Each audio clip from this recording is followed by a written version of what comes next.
Our next speaker is obviously wins the award for traveling the longest way to get here. He comes from the state of Oregon. And he was an award winner on a presentation out on the West Coast, and he's so graciously going to present it here today as well. So please welcome him, Kent. I'm glad to see you made it all the way out here. Made it alive. Good morning. Like I said, my name's Kent Kolch. I'm with Oregon DOT. Before I start my presentation, there's a couple differences, and I've talked to a few folks in the room about it between the West Coast and East Coast. So I'm just going to do some comparisons. It's not meant to insult anybody or say this is better than that. It's just differences. The first is I work in the center third state of Oregon. We have a 5-man crew on the Oregon-Washington border and a 5-man crew on the Klamath Falls, California border. That area is actually exactly the same size as Vermont, New Hampshire, Massachusetts, Connecticut, and Rhode Island. So we have 10 guys that take care of that area. One of the big differences is we only have 737 structures that are on the National Bridge Index, and probably another 140 of pipes, box culverts, and other things we take care of. So we're just spread out, really. A lot more travel involved. This year alone, this is my 23rd week away from home. We travel a lot to be where we need to be and do the work we need to do. Our funding's a little different.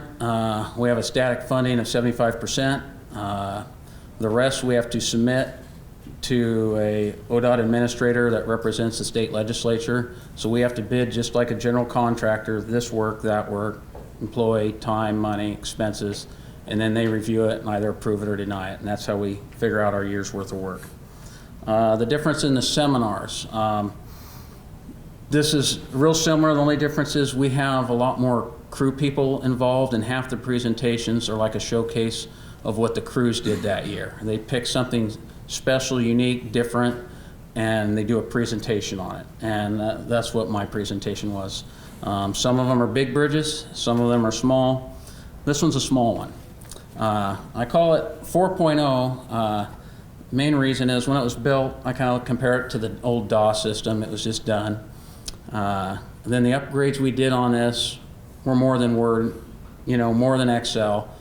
They were 4.0. We did a total redesign that was unique to us, and maybe it's not to you, but it was pretty special to us. So going on with the presentation, here's another big difference. Out in the middle of nowhere, our ADT is 180 vehicles a day. So this is one of those structures that, and everybody has one, it's just way out there. You just do minimal repairs. It's not in the big public eye, and you get by putting Band-Aids on it for years and years and years.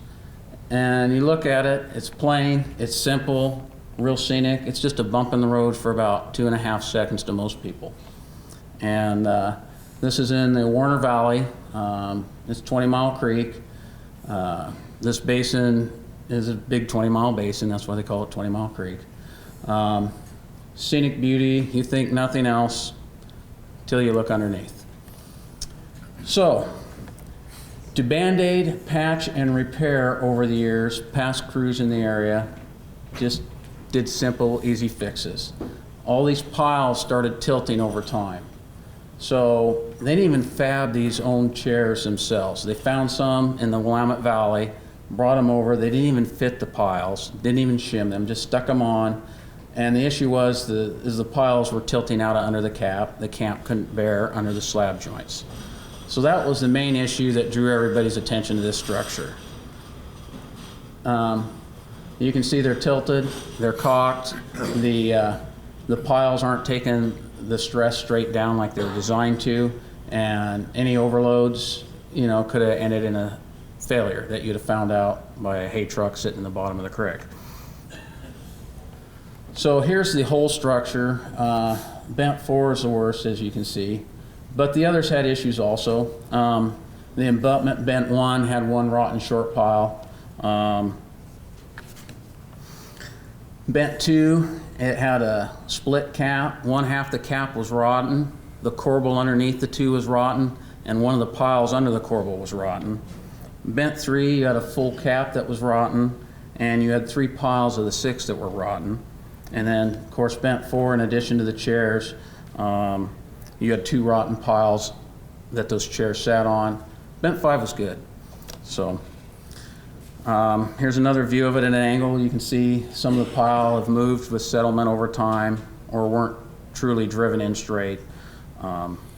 So it was time for a plan.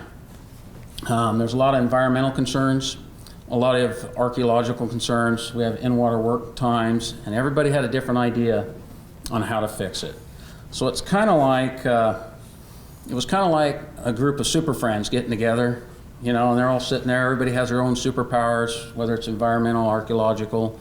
And I came to a realization that basically us that did the work were like Aquaman.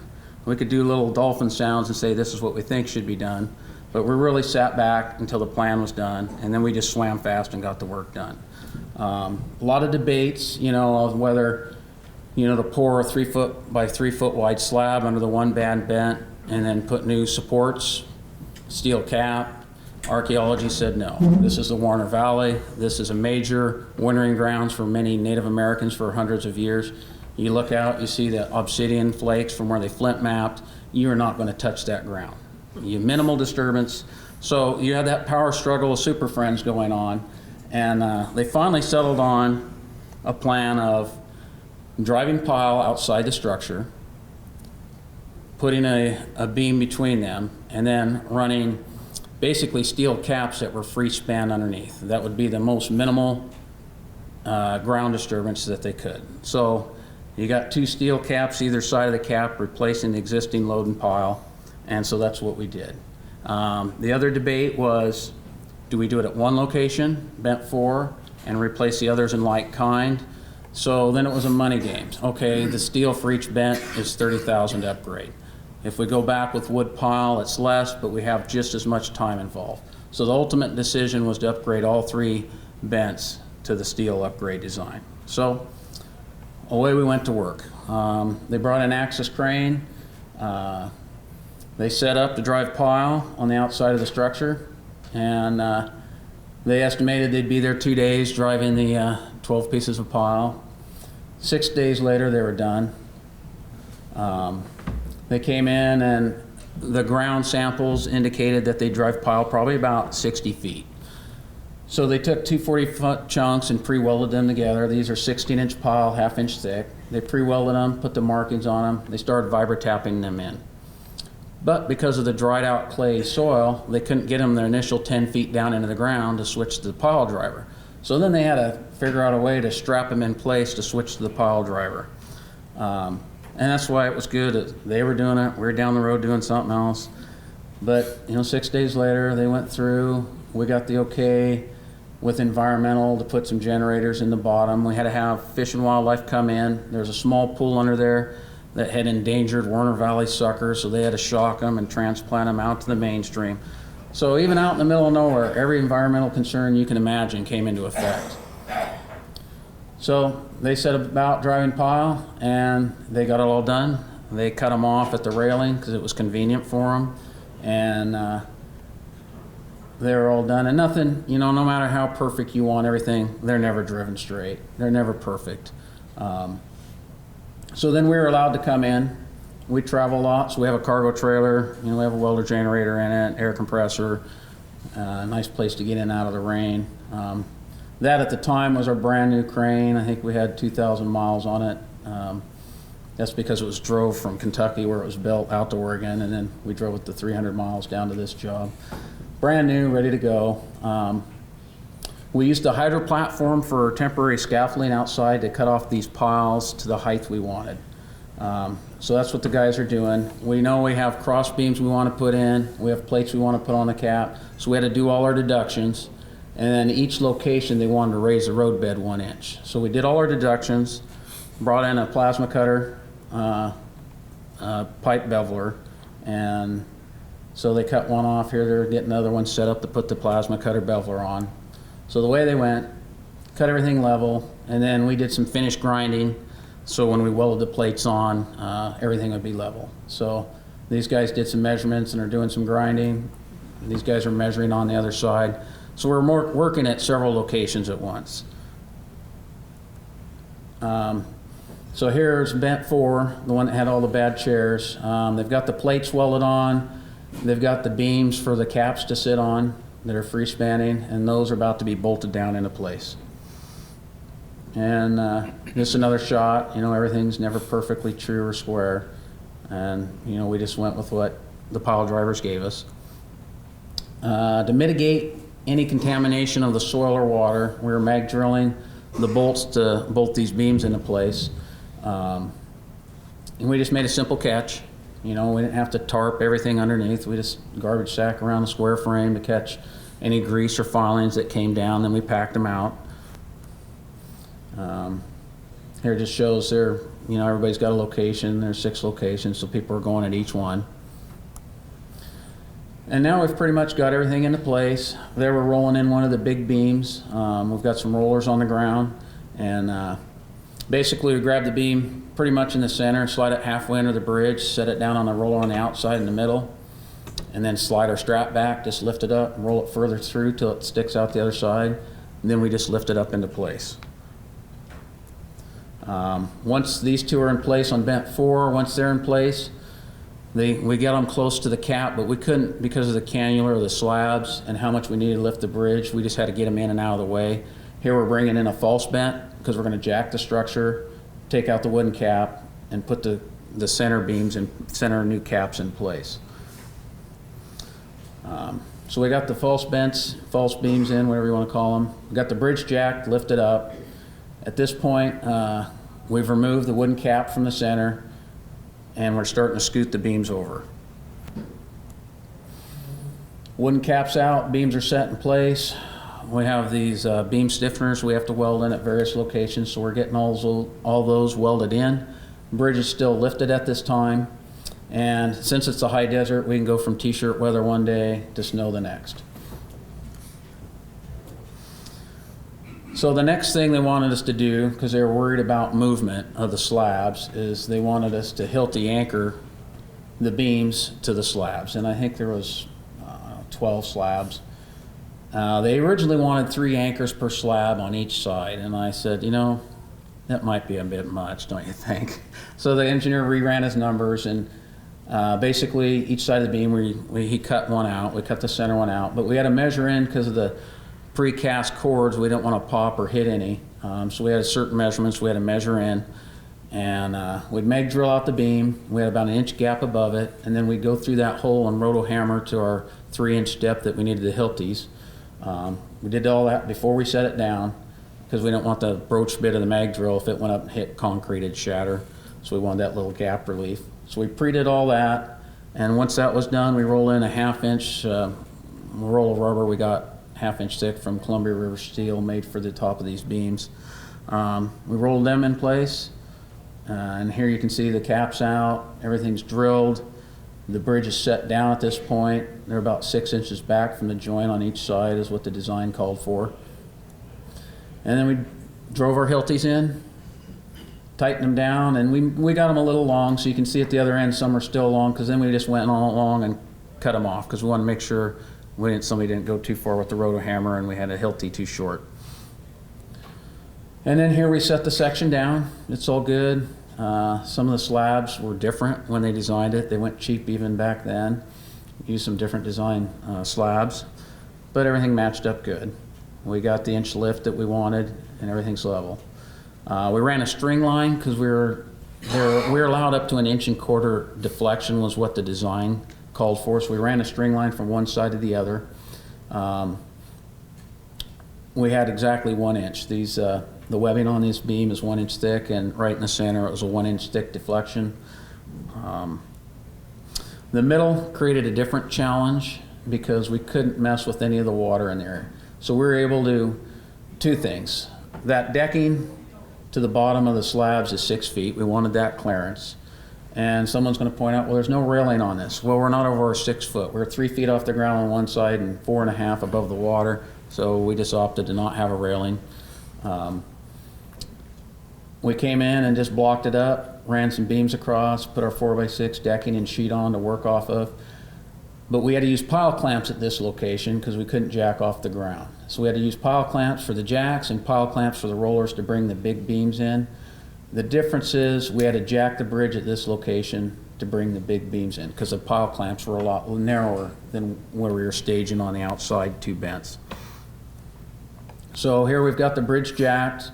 We've got our pile clamps in place. We've got the rollers in the center, same thing. Grab the beam in the middle, slide it halfway in, put a 2x4 on top to wedge it, lower it down, slide the strap back, wheel it in another 6 feet, and slowly work it in. That's what we're doing right now. And then the other challenge is once it was in place, all the pile clamps were on the piles. So we had to take the wooden cap straight out, right over the pile. So we're fighting in there. You got all the dowel pins that come from the slabs down into the cap. We're having to get 18-inch sawzall blades, cut all those off, get it all free, and just drag it out flat. And you're trying to drag it out and slide it on the piles that are supporting the bridge. So you had to make sure you had no hang up, otherwise it's jerking your whole structure that you have held up. So at this point, we've got the cap out. We've got the beam slid over in place. We've already done the Hilti work and set it down. So now we're removing the piles. And then it snowed again. So at this point, all the pile clamps are out. They're cutting everything off. We're slowly removing everything. And then 2 days later, it's t-shirt weather. Everything's out. This is bent too. This looks like the finished product. It's an overflow area. We don't have concerns with drift or cottonwood trees or fir trees or anything. So we're able to use this wider design. Environmental let us just cut the existing pile off pretty flush with the ground and leave them because they didn't want the ground disturbance. So here we are, a couple beams in place replacing the cap, free spanning, minimal ground disturbance. There's just another shot closer. Here's bent 3 and 4. They're all done, and then they got their depth gauge put back in place. And last but not least, here's a before and after shot. So a little less water, but hell of a lot safer. So slabs were in good condition. We now have a new substructure holding up the bridge. We shouldn't have to go back here for another zillion years. It's out in the middle of nowhere. The only thing postscript on this is that since then, we've had 480 seismic events in this area. For some reason, they like to have earthquakes about 3.5 on the Richter scale all the time. And so we've had a saw cut between the slabs, a little more relief because it started breaking where they mated. Any questions? Go ahead. Did you put anything between the top of the bottom, or the top of the top flange and the bottom of the slabs to make up for the irregularity in the slabs themselves? Just that 1/2-inch rubber we rolled out. The 1/2-inch? 1/2-inch rubber pad. Oh, so rubber pad. So on top of those beams is a 1/2-inch rubber pad all the way Full across width. under the slab. Two things. Are you going to do anything to protect your steel, number one? Number two, how much? No. It's pretty dry. I think the rainfall's pretty minimal there.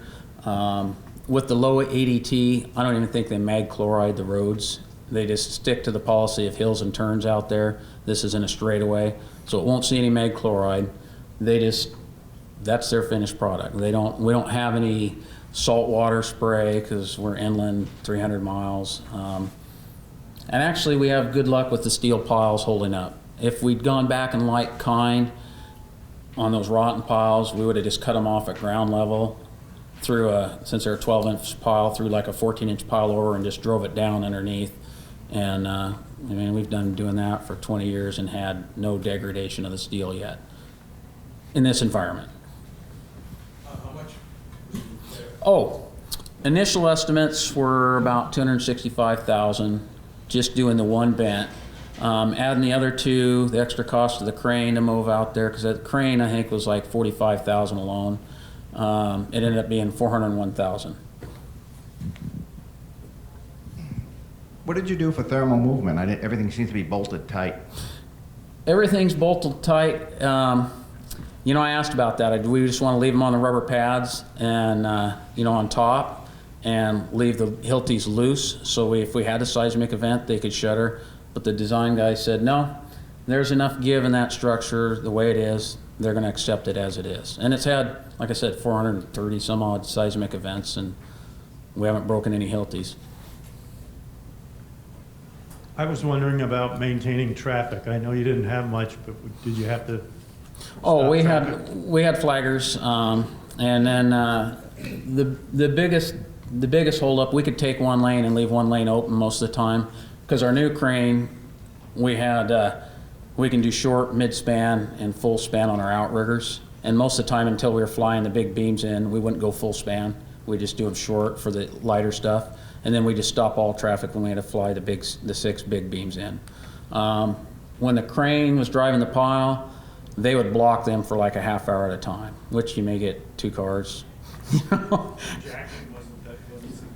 Jacking wasn't significant. The inch lift we had, well, we were lifting both sides, both spans evenly at the same time, so it made it just a subtle crown. Well, it really took a divot out of it, really, because most of them had settled over the years. So we're lucky with traffic. You said you had an inch deflection in your cap beams. Does water puddle in the middle of your deck? It does. It does. A little bit. That's what the F-mix is for, right? No, there's talk of paving back a subtle crown. Okay, good luck with that. Anything else? All right, well, thank you very much. Nice job.